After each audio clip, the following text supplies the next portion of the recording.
उत्तराखंड भूगोल के लेक्चर 5 में आज हम कवर करेंगे लेसर हिमालय या जिन्हें मिड हिमालय या मध्य हिमालय भी कहते हैं। लेसर हिमालय या मध्य हिमालय शिवालिक और ग्रेटर हिमालय यानी महा हिमालय के बीच में पाए जाने वाले क्षेत्र है। हिमालय का ऐसा रीजन जो उत्तर साइड में महा हिमालय यानी ग्रेटर हिमालयस के द्वारा घिरा रहता है और दक्षिण साइड में शिवालिक रेंज के द्वारा या शिवालिक क्षेत्र के द्वारा घिरा रहता है। स्टेट में अगर डिस्ट्रिक्ट की बात करें तो डिस्ट्रिक्ट में नैनीताल अल्मोड़ा के दक्षिणी हिस्से ना होके उत्तरी हिस्से आते हैं इसके। समझ गए होंगे ना भावनाओं को तुम लोग, मैं क्या कहना चाह रहा था, क्या निकल रहा था। चलो, तो नैनीताल अल्मोड़ा के उत्तरी हिस्से आते हैं किसमें, लघु हिमालय में। चंपावत आता है। पौड़ी गढ़वाल का उत्तरी हिस्सा, टिहरी गढ़वाल, देहरादून, उत्तरकाशी, रुद्रप्रयाग और चमोली, ये लगभग 9 जिले हैं जो लेसर हिमालय लघु हिमालय में पाए जाते हैं। लघु हिमालय की अगर लंबाई की बात करें, लंबाई मतलब इन सेंस ऑफ उत्तर से दक्षिण, तो लंबाई ना कह के बेटर होगा उसको चौड़ाई कहना। इसकी चौड़ाई 70 से 100 किलोमीटर है और ऐसा मान सकते हो आप कि उत्तराखंड का सबसे ज़्यादा हिस्सा यानी कि इन कंटेक्स्ट ऑफ पॉपुलेशन इसी एरिया में यानी कि लघु हिमालय में रहता है, जिसको हम लेसर हिमालय कहते हैं। ऊंचाई की बात करें तो लघु हिमालय की जो ऊंचाई है ये 1200 मीटर से लेके 4500 मीटर तक होती है। अब एक चीज़ आपको समझ में आ रही होगी कि लघु हिमालय की ऊंचाई शिवालिक से कहीं ज़्यादा है और शिवालिक के उत्तर में भी है, तो कहीं ना कहीं जलवायु में काफ़ी अंतर देखने को मिलेगा। अधिक ऊंचाई की वजह से यहाँ पे तापमान थोड़ा कम होगा, क्योंकि शिवालिक के उत्तर साइड में, इसलिए यहाँ पे शिवालिक की अपेक्षा वर्षा भी कम होगी। ठीक है, वो चीज़ हमें देखने को मिलेगी यहाँ पे। तो ये हुआ एरिया किसका, लघु और हिमालय क्षेत्र का। ठीक है, डिस्ट्रिक्ट की बात कर ली हमने, कौन कौन से डिस्ट्रिक्ट इस क्षेत्र में कवर होते हैं, किन दो भौगोलिक जोन के बीच में ये पाया जाता है उसकी हमने बात की। ठीक है, अब बात कर लेते हैं इसके निर्माण की। तो निर्माण के बारे में ऐसा कहा जाता है कि ये बहुत पुराना पार्ट है हिमालय का। इसका निर्माण, हम लेसर हिमालय की बात कर रहे हैं तो यहीं पे लिख देते हैं कि लघु हिमालय का निर्माण ऐसा माना जाता है, इसका निर्माण हुआ था प्री कैम्ब्रियन या पीलियोजोइक एरा में। पीलियोजोइक एरा बहुत पुराना एरा है और ऐसा माना जाता है लगभग 570 मिलियन वर्ष पूर्व,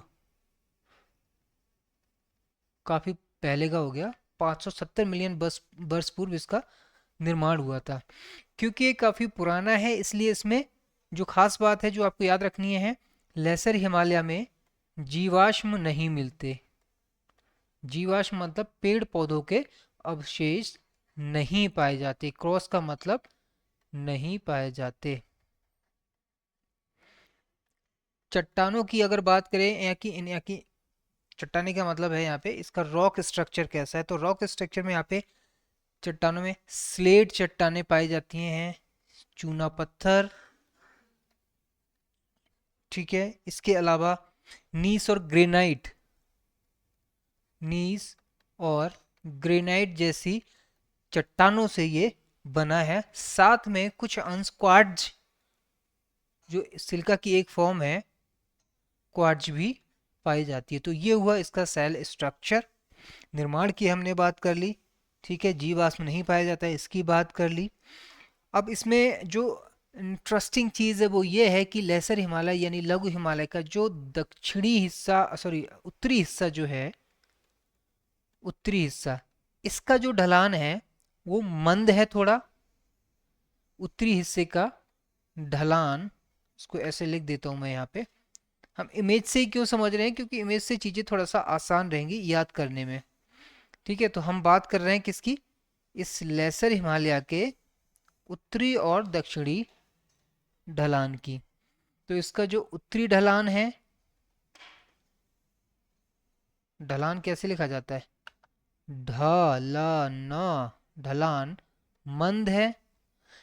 ढलान मंद होने की वजह से यहाँ की जो खाइयाँ हैं वो एकदम स्टीप गहरी खाई नहीं है। वहीं दक्षिण का जो ढलान है, दक्षिण साइड का, इसका ढलान तीव्र है।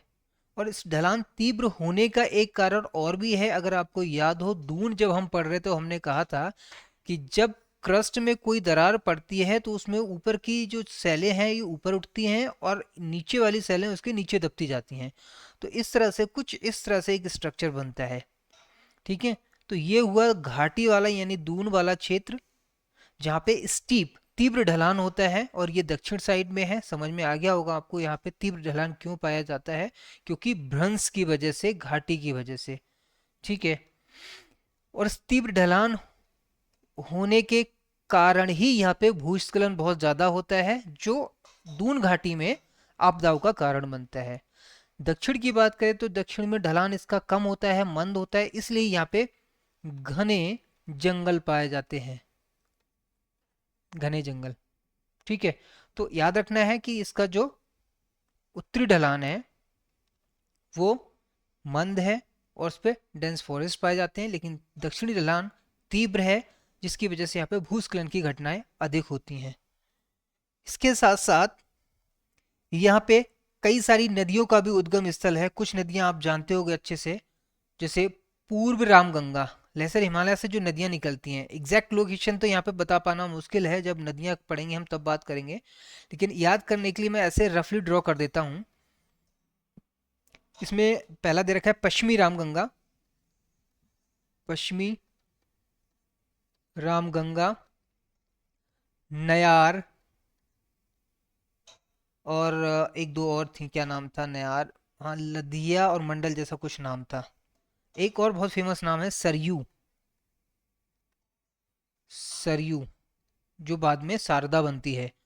सरयू और रामगंगा काफी फेमस नदियां हैं। ठीक है, सरयू और रामगंगा दोनों का जो उद्गम स्थल है वो लघु हिमालय से। इसके साथ नयार नदी है, वो भी यहीं से निकलती है। इसके अलावा नयार के साथ साथ लदिया और मंडल भी हैं। लदिया और मंडल, ये कुछ नदियां हैं जो मध्य हिमालय यानी लेसर हिमालय से निकलती हैं। ठीक, तो नदियों की हमने बात कर ली। अब बात करते हैं इसके दक्षिणी ढलान पर पाई जाने वाली कुछ झीलों की। तो इसका जो दक्षिणी ढलान है, आपको याद होगा ये नैनीताल का है एरिया, और नैनीताल में एक झील पाई जाती है फेमस, जिसको हम कहते हैं नैनीताल लेक, जो वर्ल्ड फेमस लेक है। तो बेसिकली जो नैनीताल, भीमताल, सातताल, खुरपाताल, जितने भी ताल हैं जिनके आपने नाम सुने, सारे के सारे ताल इस लेसर हिमालय के दक्षिणी ढलान पर पाए जाते हैं। तो जितने भी ताल हैं वो इस मतलब लघु हिमालय के दक्षिण में पाए जाते हैं। और जो भी आप तालों के नाम सुनते हो, खुरपा ताल, सूखा ताल, पूना ताल, मैं यहाँ लिख ही दूं। ठीक है, इसको साफ कर देते हैं। तो हम बात कर रहे हैं दक्षिणी ढलान की, और दक्षिणी ढलान का जो सबसे इंपॉर्टेंट पॉइंट जो आपको याद रखना है वो ये कि इसके दक्षिणी ढलान पे कई सारे ताल भी पाए जाते हैं। और उन तालों में कौन कौन से ताल हैं उनकी हम बात कर रहे हैं अभी। तो यहाँ पे लिख ही लेते हैं, दक्षिणी ढलान पे जो ताल पाए जाते हैं किसके, याद रखना हम लेसर और लघु हिमालय की बात कर रहे हैं, शिवालिक के साथ कंफ्यूज मत हो जाना। ठीक है, उसमें सबसे फेमस है नैनीताल, फिर भीमताल, फिर खुरपा ताल, उसके बाद नकुचिया ताल। ये जितने भी सारे ताल हैं ना, पूना ताल, सात ताल लिखी दो, सात ताल, पूना ताल, ये सारे के सारे ताल लघु हिमालय के दक्षिणी हिस्से पे यानी दक्षिणी ढलान पे पाए जाते हैं। तो ये ध्यान रखना, ये कंफ्यूज मत होना, शिवालिक पे नहीं है, लघु हिमालय के पार्ट हैं। जितने भी ताल हैं वो सारे के सारे लघु हिमालय के पार्ट हैं। अब क्योंकि ये शिवालिक के कंपेरेटिवली 4,500 ऊंचाई तक पहुंचता है ये क्षेत्र, तो 4,500 ऊंचाई होने के कारण इसमें आंशिक रूप से इसमें क्या, बर्फ भी गिरती है। ठीक है, तो हम यहाँ लिख सकते हैं कि इसमें आंशिक रूप से मतलब जो बहुत अधिक ऊंचाई वाले, अधिक ऊंचाई के जो स्थान है वहां पे बर्फ भी गिरती है सर्दियों में, इसीलिए इसको आंशिक हिम आच्छादन के रूप में जाना जाता है, या आंशिक हिम आच्छादन हम कह सकते हैं होता है। क्वेश्चन इस तरह से पूछा जा सकता है कि उत्तराखंड के निम्न में से किस भौगोलिक क्षेत्र में आंशिक रूप से हिम आच्छादन होता है, यानी बर्फ गिरती है कुछ एक पार्ट में बर्फ गिरती है, तो उसका आंसर होगा लघु हिमालय, इसीलिए इसको हिमांचल भी कहते हैं। तो ध्यान रखना, हिमांचल के नाम से जाने वाला भौगोलिक क्षेत्र कौन सा है? लघु हिमालय, ये ध्यान रखना है। ठीक, वर्षा की बात करें तो वर्षा शिवालिक के कंपेरेटिवली यहाँ पे कम होती है, हम यही बात कर लेते हैं। वर्षा यहाँ पे होती है 160 से 200 डिग्री, सॉरी फिर वही डिग्री, भावनाओं को समझो, सेंटीमीटर। वर्षा 160 से 200 सेंटीमीटर तक होती है, और जबकि शिवालिक में कितनी होती थी? 200 से 250। तो शिवालिक के कंपेरेटिवली कम होती है, रीजन हम पहले बात कर चुके हैं। साथ ही साथ वर्षा के साथ साथ इसके टेम्परेचर की हम बात कर लें, मतलब तापमान की अगर हम बात करें तो तापमान यहाँ का काफी सुहावना होता है। इवन गर्मियों में भी, गर्मी में भी अगर हम बात करें तो यहाँ का तापमान 18 से 20 डिग्री सेल्सियस के आसपास ही रहता है। तो इस वजह से इसका मौसम काफी सुहावना, काफी ठंडा होता है, इसीलिए यहाँ पे हमेशा गर्मी के टाइम पे मतलब जो टूरिस्ट होते हैं उनकी भीड़ लगी रहती है। ठीक है, तो पर्यटकों की भीड़ का कारण यही है कि इस लेसर हिमालय के क्षेत्र में गर्मियों में भी तापमान 20 डिग्री सेल्सियस के आसपास ही रहता है। तो ये तो हुई इसके जलवायु की बात, वर्षा की बात, ठीक है, और इसके उत्तरी और दक्षिणी हिस्से की बात। डिस्ट्रिक्ट की बात कर ली हमने, कौन कौन से डिस्ट्रिक्ट इसमें पाए जाते हैं। अब बात करते हैं कि जो लेसर हिमालय की क्षेत्र है, हिमालय का जो हिस्सा जिसको लघु हिमालय के नाम से जाना जाता था, ये क्षेत्र कई श्रृंखलाओं में बटा हुआ है। किसमें बटा है? कई सारी श्रृंखलाओं में। और वो श्रृंखलाएं कौन कौन सी हैं, उनके नाम आपको याद रखने पड़ेंगे, और बेहतर होगा कि आप उनको गूगल भी कर लो तो आपको याद हो जाए। ये सारी की सारी उन श्रृंखलाओं के नाम हैं जो मिलकर लघु हिमालय बनाती हैं, जिसमें देवबन, नागा टिब्बा फेमस है, रीबा, मसूरी फेमस है, झंडीदार, चाइना पीक जहाँ से दिखती है, मूसा का कोठा, लोखंडी टिब्बा, सुरकंडा, चंद्रावनी, मंदरांचल, हटकुड़ी, लाल टिब्बा बहुत फेमस है जहाँ से विंटर लाइन हमें देखने को मिलती है, अभी हम बात करेंगे। दूधा तोली काफी फेमस है, इससे भी कई बार क्वेश्चन उठता है। दूधा तोली पठार, इसको उत्तराखंड का पामीर भी कहा जाता है दूधा तोली को, इस पर अभी बात करेंगे, अलग से एक स्लाइड डाली हुई है यहाँ पे। ठीक है, बिनसर फेमस है, घूमने के लिए बहुत फेमस है। द्रोणागिरी, उताई, रानी खेत भी बिनसर आसपास है, और ये घूमने टूरिस्ट के लिए एक फेवरेट प्लेस है। तो ये सारी की सारी क्या है? श्रृंखलाएं हैं, श्रेणियां हैं जो मिलकर लघु हिमालय का क्षेत्र बनाती हैं। ठीक है, तो पहले बात कर लेते हैं दूधा तोली पठार की, बात कर लेते हैं, जो कहाँ पाया जाता है? लघु हिमालय में पाया जाता है। अब दूधा तोली अगर इसमें मैप में देखोगे तो आपको दिख रहा होगा, पिक्स में यहाँ पे दे रखा है, ये दूधा तोली लिखा है ना, दूधा तोली रेंज। तो दूधा तोली को बेसिकली उत्तराखंड का पामीर भी कहते हैं, उत्तराखंड का पठार। ये एक ऊंचाई पर स्थित बुग्याल है। बुग्याल क्या होता है? ऐसे फ्लैट पहाड़ होते हैं जिन पे पेड़ ना के समान और घास ज्यादा होती है, तो इनको बोला जाता है बुग्याल। बुग्याल का मतलब होता है घास के मैदान, पहाड़ी भाषा में बुग्याल मतलब घास के मैदान। और इन्हीं घास के मैदान को जैसे उत्तराखंड में बुग्याल कहते हैं, ऐसे जम्मू कश्मीर में इसको कहते हैं, या कश्मीर में कहते हैं मर्ग। तो गुलमर्ग, सोनमर्ग, टनमर्ग, ये आपने सुनेंगे, फेमस नाम है। वो सारे के सारे क्या हैं? घास के मैदान ही हैं। ठीक है, हिमाचल में इनको थच के नाम से जाना जाता है। आई बात समझ में? तो दूधा तोली श्रृंखला जो है, जो लघु हिमालय का एक हिस्सा है, इसको उत्तराखंड का पामीर के नाम से जाना जाता है।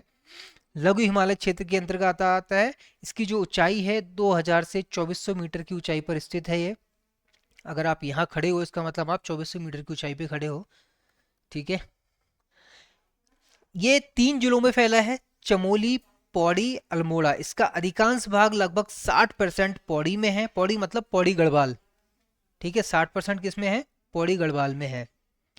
ठीक, इसको उत्तराखंड का पामीर भी कहा जाता है। पामीर, दूधा तोली पामीर ऑफ उत्तराखंड। और इस श्रेणी में कई सारे बुग्याल होते हैं। बुग्याल चारागाहों के लिए स्वर्ग होते हैं। क्यों? क्योंकि यहाँ पे घास उगती है, तो उनके लिए, जानवरों को चराने के लिए एक बेहतर प्लेस होता है ये। सबसे मोस्ट इंपॉर्टेंट एक पॉइंट ये भी है कि यहाँ से लगभग लगभग 5 नदियां निकलती हैं दूधातली श्रृंखला से, अलग अलग जगह से। रामगंगा, आटागढ़, पश्चिमी नयार, पूर्वी नयार और बूनो जैसी नदियां यहीं से निकलती हैं। ठीक है, तो आपको ध्यान रखना है कि इस दूधातोली रेंज से जो आपको यहाँ पे दिख रही है 5 नदियां निकलती हैं। एक पश्चिमी रामगंगा, ठीक है, पूर्वी नयार, पश्चिमी नयार, और कौन कौन सी थी, आटागढ़ और बूनो। बूनो और आटागढ़, एग्जैक्ट लोकेशन ये नहीं हो सकती, थोड़ा वेरी कर सकती है, बट आपको ध्यान रखने के लिए ऐसे बना देना है। ठीक है, तो हम यहाँ लिख सकते हैं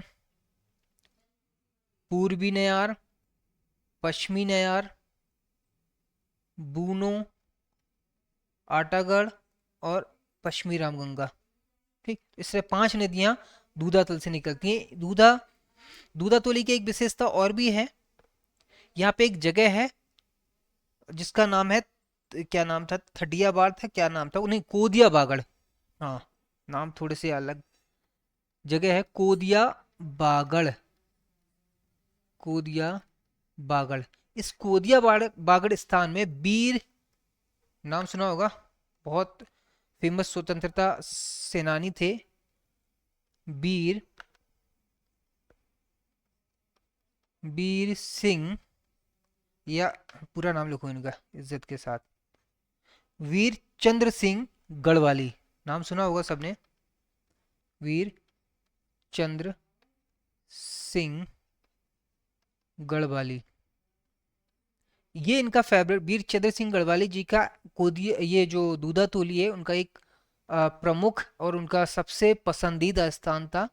इसीलिए कोदिया बागड़ जो जगह है यहाँ पे इनकी क्या कहते हैं समाधि भी है। कोदिया बागड़ में वीरचंद्र सिंह गढ़वाली जी की समाधि है। ठीक है, और इन्होंने 1960 में, मतलब चंद्र सिंह गढ़वाली जी ने 1960 में जेएल नेहरू से ये रिक्वेस्ट की थी कि इसको, मतलब दूधातोली को किसकी, भारत की गर्मियों की राजधानी के रूप में बनाया जाए, या मांग की थी, ये ऐसा बनाने की इन्होंने मांग की थी।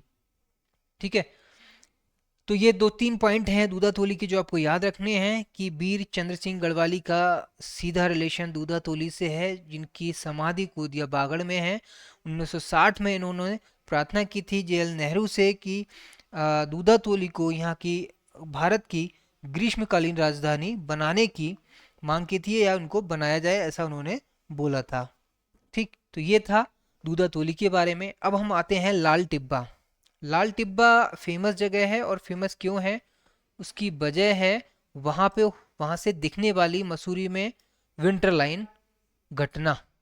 विंटर लाइन की घटना क्या होती है, देखो समझो, ये सामने दिख रहा है आपको, जब एक सीधी रेखा बने, अब इसको ध्यान से समझना, इसमें थोड़ा सा साइंस का कॉन्सेप्ट भी है। ये जो आपको सीधी रेखा दिख रही है, क्षितिज रेखा, ये एक तरह की फॉल्ट लाइन है। फॉल्ट मतलब वर्चुअल लाइन है, एक्चुअल में ऐसा कुछ है नहीं।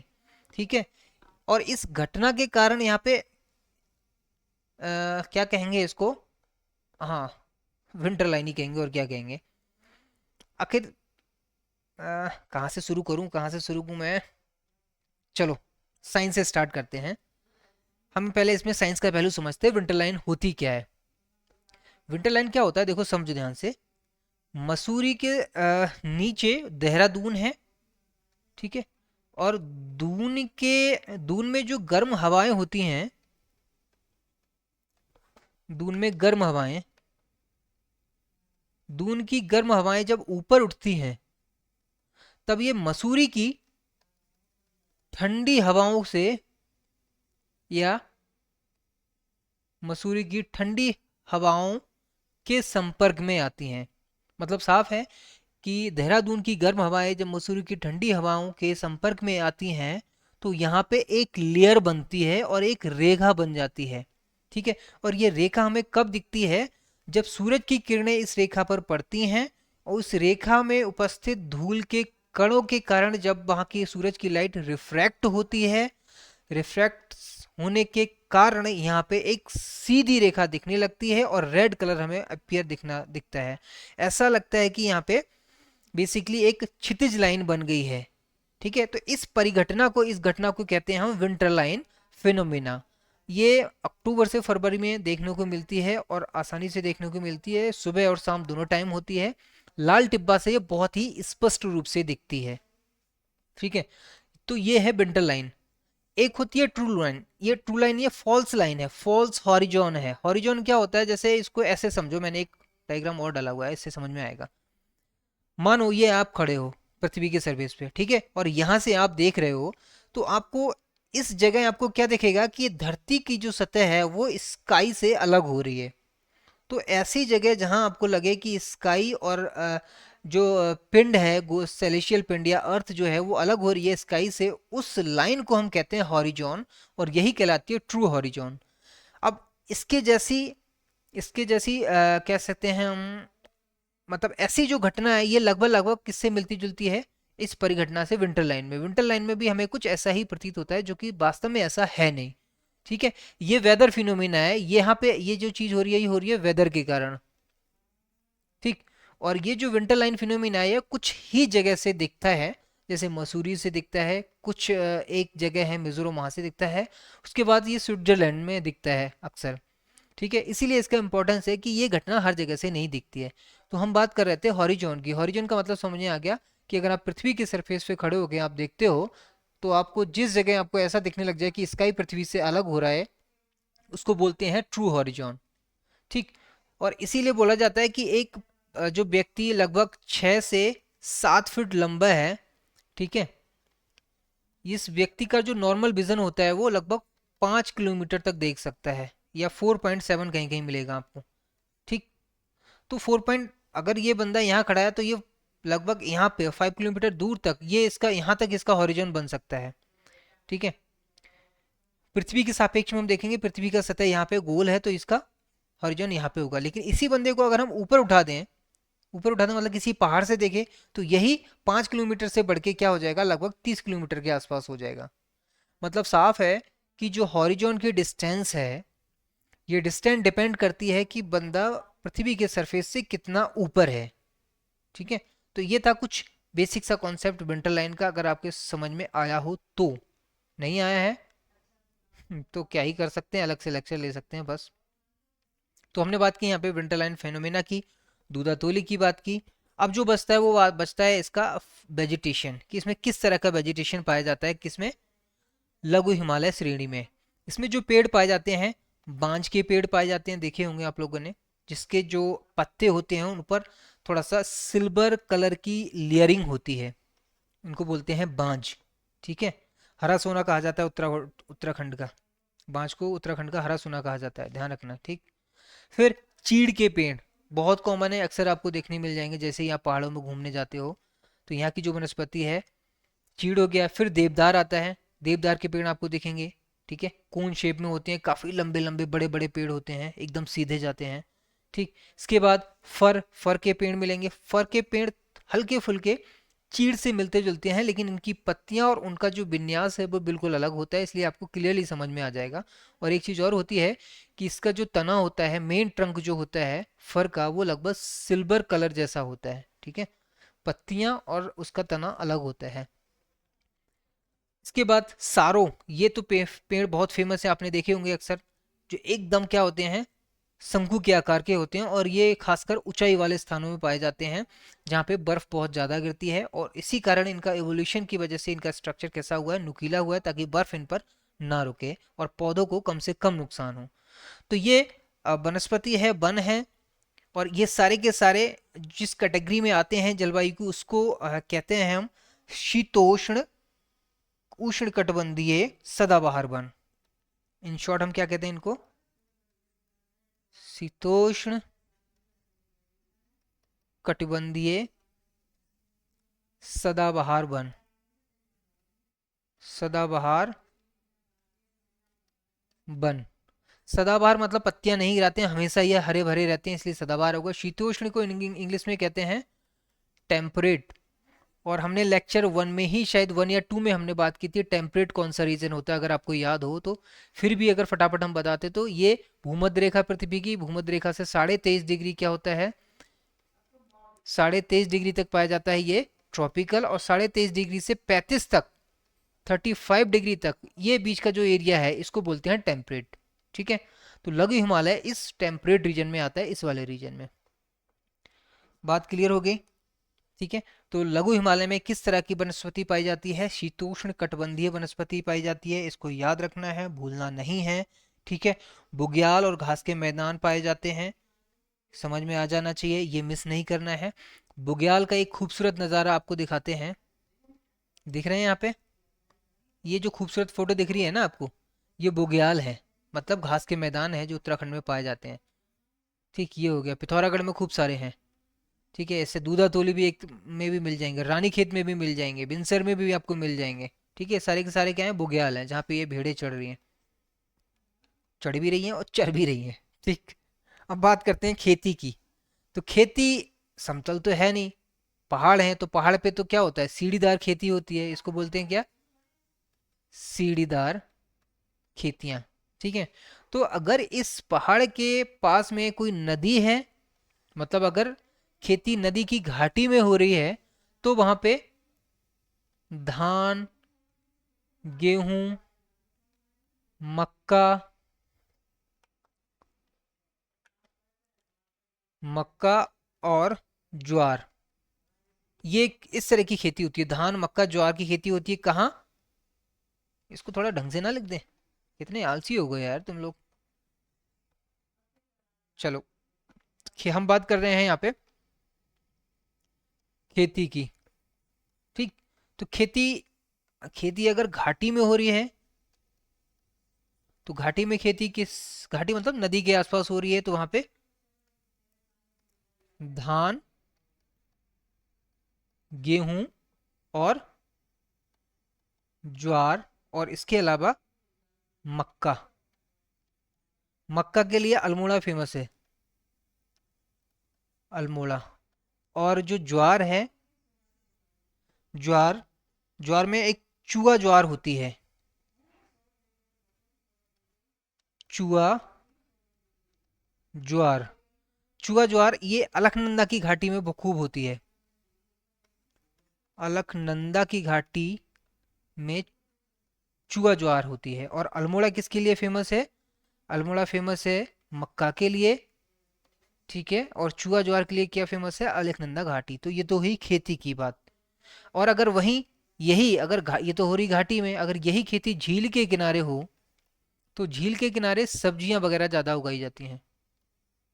ठीक, तो ये हुई खेती। अब बात करते हैं मिनरल्स की, कि मिनरल्स कौन कौन से पाए जाते हैं।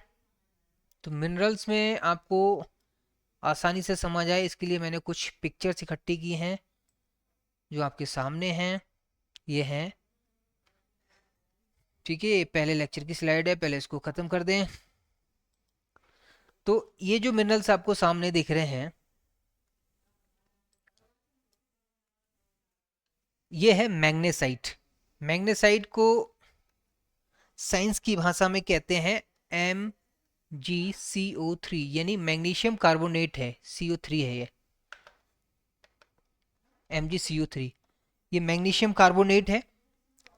ठीक है, तो ये हम किसकी बात करें कि कौन कौन से खनिज लघु हिमालय में पाए जाते हैं। मैग्नेसाइट पाया जाता है, फिर ये एस्बेस्टॉस पाया जाता है, उसके बाद जिप्सम। तो ये जिप्सम, एस्बेस्टॉस, मैग्नेसाइट, ये वो खनिज हैं जो लघु हिमालय या मध्य हिमालय में पाए जाते हैं। इसके अलावा जिप्सम और मैग्नेसाइट के साथ साथ में यहाँ पे तांबा भी पाया जाता है। ठीक है, और तांबे के लिए क्या फेमस है? तांबा अल्मोड़ा, अल्मोड़ा में तांबा पाया जाता है काफ़ी। ठीक, तो हम एक एक मिनरल्स की बात करते हैं, थोड़ा सा उसका ब्रीफ इंट्रो भी कर लेंगे। तो हमने बात करी मैग्नेसाइट की। मैग्नेसाइट मतलब क्या होता है? मैग्नीशियम कार्बोनेट की फॉर्म होती है। ठीक है, और ये मैग्नेसाइट कार्बोनेट का यूज़ क्या होता है? ये बेसिकली एक तरह का हीट रेसिस्टेंट मिनरल होता है। हीट रेसिस्टेंट मतलब तापरोधी। अब हीट रेसिस्टेंट है तो इसका यूज़ कहाँ होता है? भट्टियों वगैरह में यूज़ होता है। सवाल यह है कि उत्तराखंड में ये कहाँ पाया जाता है। ठीक, तो जो मैग्नेसाइट है और जिप्सम है, ये अल्मोड़ा वगैरह में अल्मोड़ा वगैरह में कुछ पाया जाता है, और अन्य डिस्ट्रिक्ट में भी पाया जाता है। ठीक, इसके बाद ये आया एस्बेस्टॉस। एस्बेस्टॉस बेसिकली क्या होता है, एस्बेस्टॉस को हम सिलिकेट मिनरल की कैटेगरी में रखते हैं। होता ये रखते क्या है, ये सिलिकेट मिनरल है एक तरह का, सिलिका से जो बनता है सिलिकेट मिनरल। और इसमें ऐसे आपको धागे नुमा संरचना दिख रही होंगी ना, तो इसमें क्या होता है, एक फाइबर मतलब पतले धागे जैसी संरचना होती है इसकी। फाइबर नहीं यार, तुम लोगों ने बिगाड़ दिया है मुझे भी। फाइबर जैसी संरचना मतलब पतले धागे नुमा संरचना रूप में ये पाया जाता है। और इस वजह से क्या होता है, इसको बेसिकली किसी भी पॉट या किसी भी चीज को स्ट्रेंथन करने के लिए उसमें मिक्स किया जाता है, किसको, एस्बेस्टॉस को। और इससे लंग डिसीज काफी होती है एस्बेस्टॉस से, वो हम साइंस में बात करेंगे। ठीक है, तो एस्बेस्टॉस की बात कर ली। एस्बेस्टॉस कहाँ पाया जाता है, ये पौड़ी गढ़वाल में पाया जाता है एस्बेस्टॉस। इसके बाद आ जाता है आपका जिप्सम। जिप्सम की हम बात करें तो जिप्सम बेसिकली साइंस की भाषा में इसको कहें तो ये एक तरह से होता है कैल्शियम सल्फेट का मिक्सचर। इसको लिख ही देते हैं CaSO4। और इसमें 2 मॉलिक्यूल पानी के भी होते हैं, यानी H2O भी होता है, तो इसको बोलते हैं कैल्शियम सल्फेट। दूसरा नाम ये भी कह सकते हो आप, कैल्शियम सल्फेट। तो जिप्सम और मैग्नेसाइट ये सब लघु और मध्य हिमालय में पाए जाते हैं। जिप्सम का जो यूज़ होता है बेसिकली इसका प्लास्टर ब्लैक बोर्ड वगैरह बनाने में यूज़ होता है। ठीक है, इसके साथ साथ इसको स्कल्पचर में भी यूज़ किया जाता है, मूर्तियाँ बनाने में भी यूज़ किया जाता है। इसका जो फाइन फॉर्म होती है, महीन कड़ों से जब मिलकर बना होता है, तो उसको बोलते हैं, एक नाम दिया जाता है एला ब्लास्टर। एला बास्टर होता है, ब्लास्टर होता है, बास्टर होता है आई थिंक, एला बास्टर। ये मिस्ट वगैरह में काफ़ी, ये स्कल्पचर वगैरह में यूज़ होता है, शैलाकृतियाँ बनाने में। ठीक है, एला ब्लास्टर एक तरह से जिप्सम या फिर कैल्शियम सल्फेट की ही फॉर्म है। तो खनिज के रूप में यहाँ पे एस्बेस्टॉस, जिप्सम, मैग्नेसाइट्स, ठीक है, तांबा, ग्रेफाइट। ग्रेफाइट तो समझते होंगे ना, तांबा हो गया। इसके बाद ग्रेफाइट। ग्रेफाइट आपको पता ही है, ग्रेफाइट क्या है, एक तरह से कार्बन की क्रिस्टल फॉर्म होती है ग्रेफाइट। किसकी, पूरा लगता हूँ, crystal form of carbon. Graphite का सबसे आसान जो तरीका है समझने का, पेंसिल सबने देखी होगी, पेंसिल की जो निब होती है ना, निब, वो ग्रेफाइट होती है। इसके अलावा सेल, बैटरी में, रेडियो में जो सेल पड़ते हैं, टॉर्च में जो सेल पड़ते हैं, उनकी जो इलेक्ट्रोड होता है, इलेक्ट्रोड, वो भी ग्रेफाइट का मिलकर बना होता है। ठीक है, तो ये है ग्रेफाइट।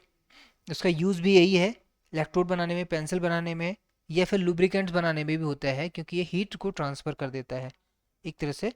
ठीक है, तो ये तो हो गया क्या, मिनरल्स की बात होगी। तो 5 मिनरल्स हमने बात की यहाँ पे, मैग्नेसाइट, एस्बेस्टॉस, जिप्सम, तांबा और पेंसिल। क्लियर हो गया। अब लास्ट में अगर कुछ बचता है तो क्या बचता है, हो गया मोस्टली तो ऐसे कवर हो गया।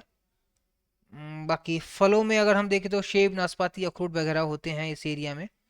ठीक है, तो ये था हमारा लघु हिमालय का लेक्चर, और आई थिंक तुम लोगों को थोड़ा बहुत तो समझ में आया होगा।